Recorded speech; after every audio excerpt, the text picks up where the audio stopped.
Another interesting story that wasn't really Cave Clan that a lot of people thought was Cave Clan mucking about was the Doll Army.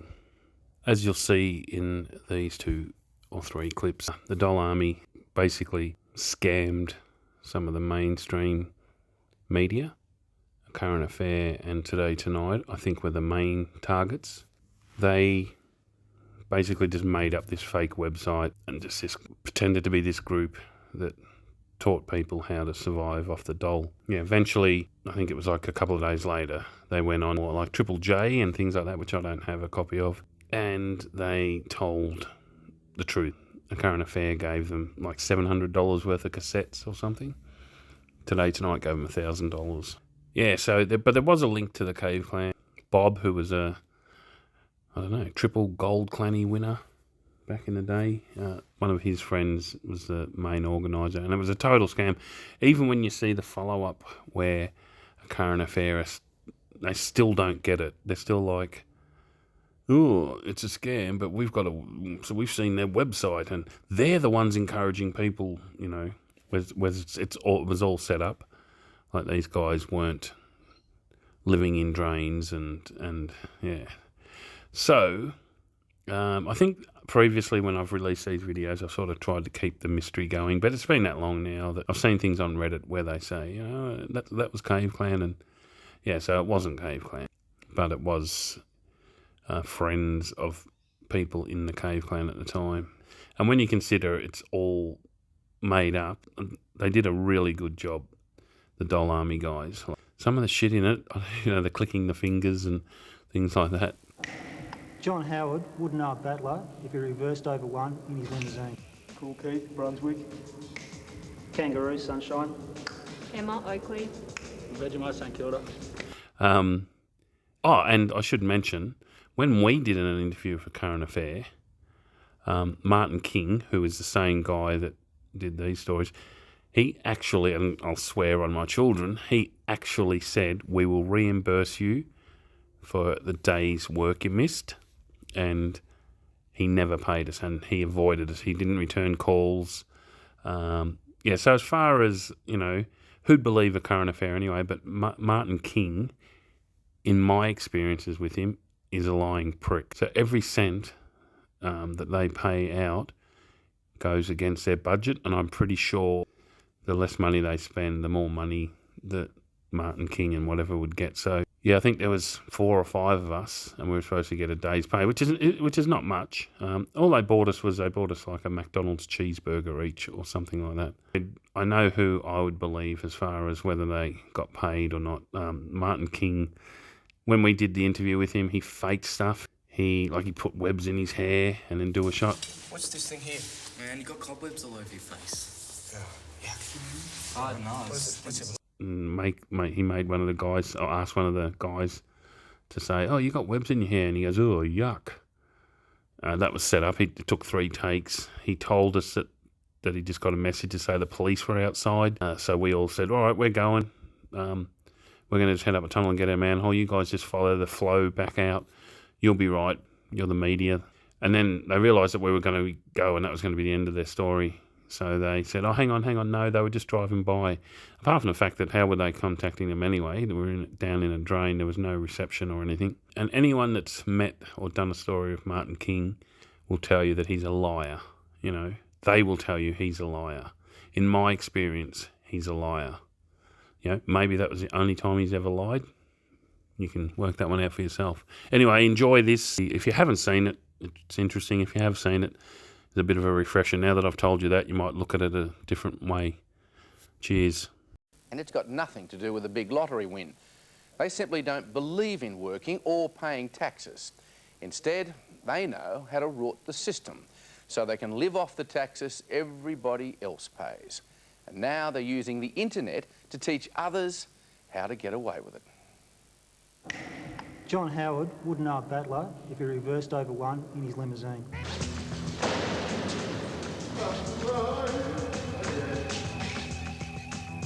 They call themselves the Doll Army, and they say they're on the march.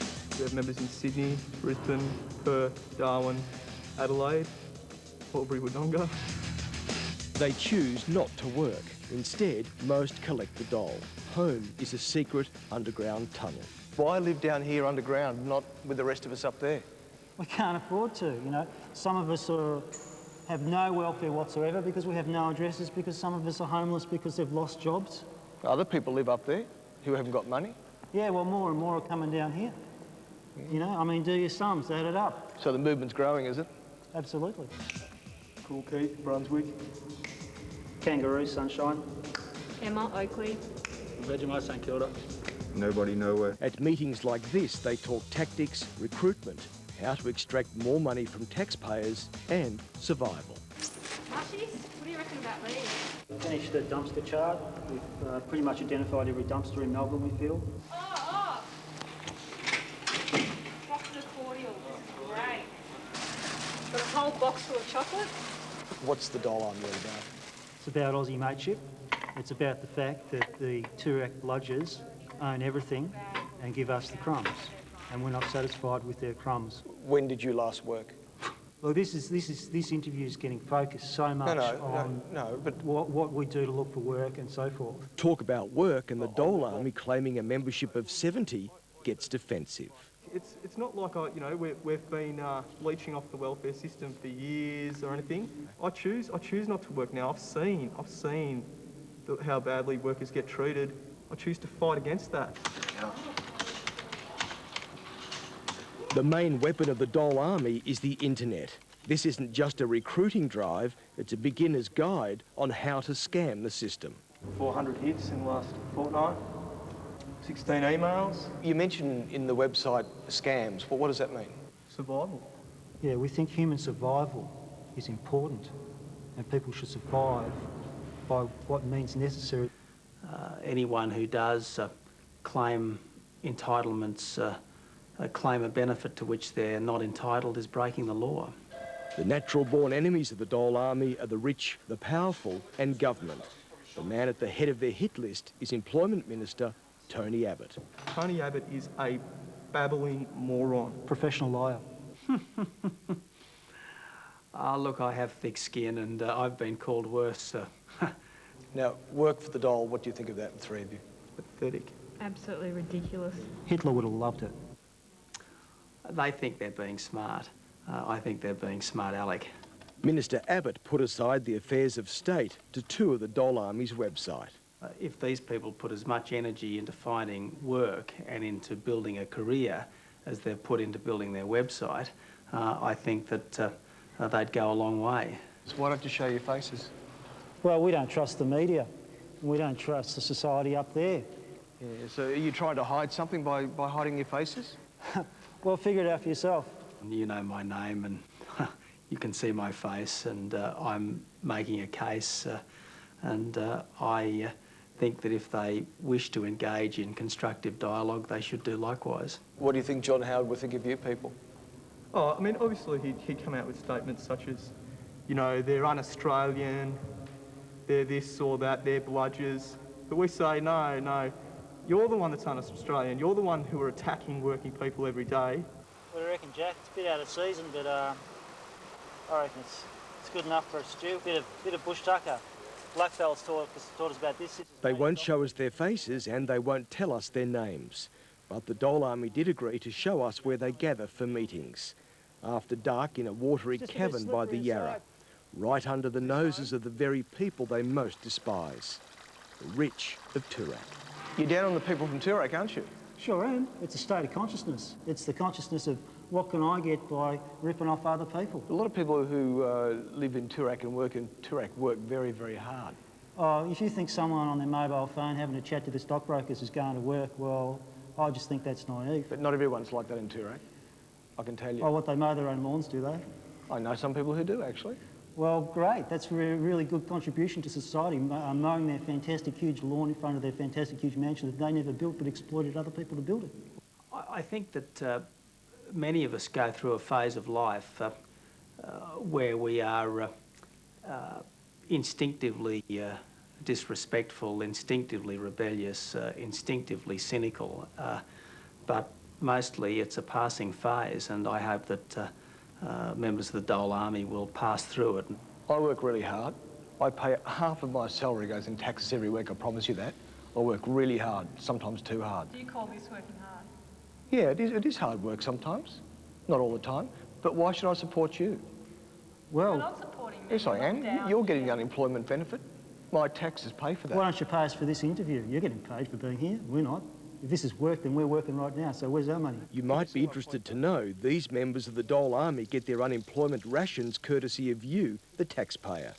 And they promise they're doing all they can to get others to enlist. Unemployment is here to stay. And as long as the dole queues are growing, our organisation will be growing along with them. Martin King reporting there in Melbourne, and we can assure you that we did not pay anyone from that charming and courageous pack in the Dole Army. Dole Army, that charming and courageous group using the internet to show people how to rort the system.